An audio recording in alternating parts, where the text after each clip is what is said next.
Okay, here's a piece of Boulder Opal that's been cut out of a larger piece of stone. Rules and millimetres, materials wetted, the white that you're seeing there's the reflection of the lights. Basically, under here we can see, or I can see anyway, pinks and reds. Whether this grinds down to make a better stone, I don't know. It's only thin here on the edge.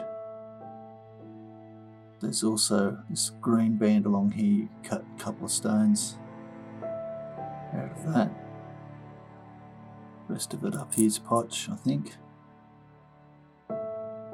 It's nice hard material, so it'll polish up nice. Anyway, it's a bit of a gamble with the red there.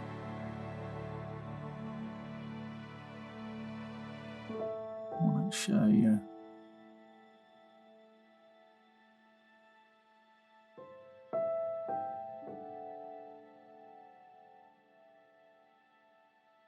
Anyway, there is some colour there. I hope you've enjoyed looking. Cheers.